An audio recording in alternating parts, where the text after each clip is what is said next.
Hey, what's up, passengers, and welcome back to my reviews of Infinity Train. This time it's book 3, titled The Cult of the Conductor. Mmm, such an ominous title at that.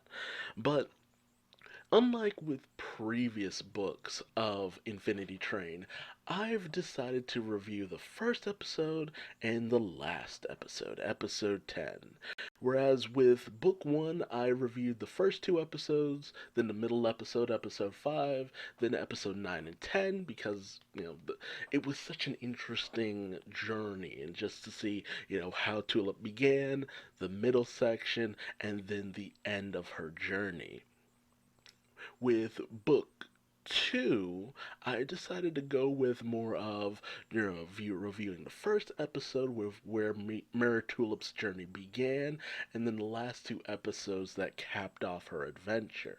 With this one, I'm just gonna review the first and last because where it begins with the titular characters this time around being none other than, the Apex, specifically their leaders, Grace and Simon, who we met back in book two. Their involvement. I already know some bits and pieces that something really fascinating happens with the two of these characters, but I'm not aware of what. So I figured better to just cover their journey, after the fact, see where they began and seeing where things end with them, and just, sussing out my feelings towards that then.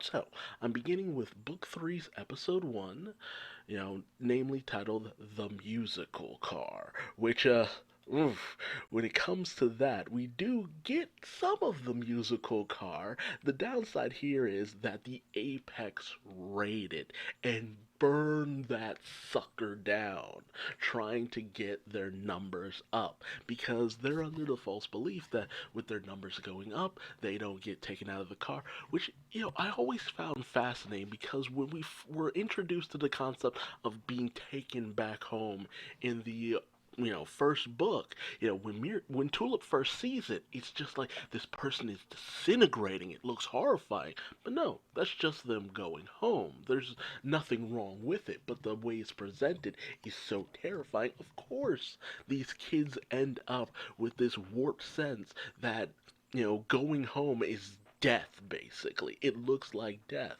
to someone who doesn't know any better. And the Apex, namely Grace and Simon, have taken in all these incorrigible children who just see their bad behavior as, oh, we're trying to stay on the train. It's how we survive. It's how we do things. The original conductor who grew her number so much, she was on the right path. She was on the right track. That's what it's all about. And this warped sense of survival is just so fascinating, as well as the relationship between Grace and Simon.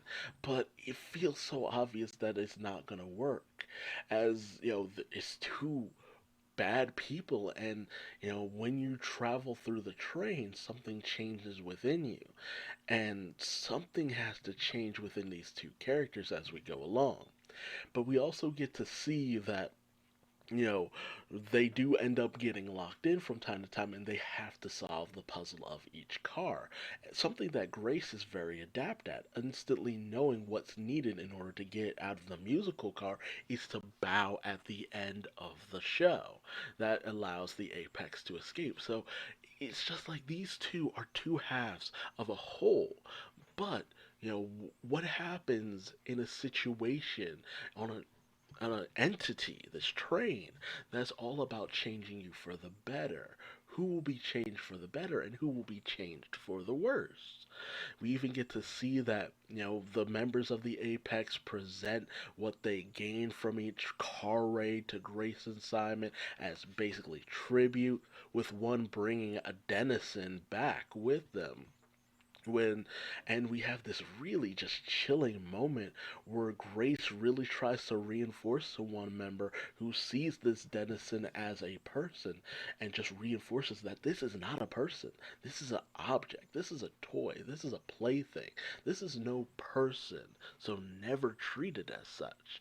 And they really try to hammer in this girl's head that these denizens are not people. And it's just like this lack of empathy that they try to instill in the members of the Apex is quite frankly terrifying.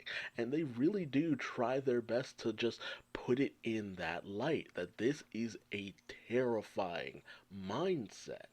Because, empathy, feeling for something, even if it's not real, isn't a bad thing. You have empathy. That is crucial in a human being. That's what separates you from a psychopath, basically. Because the moment you stop feeling empathy for anything, that means you could slip down this slope of feeling empathy for no one, for nothing, and that your actions don't have consequences. Your actions always have consequences. But Grace and Simon decide that they're going to go on another raid, and it ends up being none other than the unfinished car from book one, with all the weird stuff going on there. We actually get to see members of Corginia there as well. So I wonder if Atticus has something to do with this as well. But in come the Apex, raiding and looting and just doing all their terrible business. But then the car starts to shift and move as Grace calls for the Apex to retreat, only for Simon to be caught up in the weird gravity and pinned under some rubble. So all the other members of the Apex end up escaping except for Grace and Simon as they're trapped on the train trapped on the car as it's pulled in one direction. I don't know. I'm not sure if it's back or forwards. I can't remember. But Grace manages to get Simon. They fling themselves out of the train with Grace's anchors. However, her pack ends up getting destroyed in the process, meaning that, they don't have the versatility that they did before. Grace thinks that ultimately this was a result of 1-1 doing something, with them seeing 1-1 as a false conductor, apparently believing that Amelia was the true conductor, the cult of the conductor being the Apple title of this book. So it's just like, I'm really wondering, will they learn the truth? Does that mean at some point we'll see Amelia later down in this season? I really am wondering. But the hostility they feel towards 1-1 is something else. Yeah, I wonder. I feel like really would have loved to have seen Tulip interact with this crew, but it's the result of Tulip's actions that actually cause these people to actually be there. But ultimately, it falls on the fault of Amelia as she took over the trade. Had she never done that, the Apex might not have ever existed. But Grace and Simon, being like 40 something cars away from the mall car, which is their base of operations, decide that they will trek their way back, just like old times, as they say, as they enter the jungle car, ending the episode.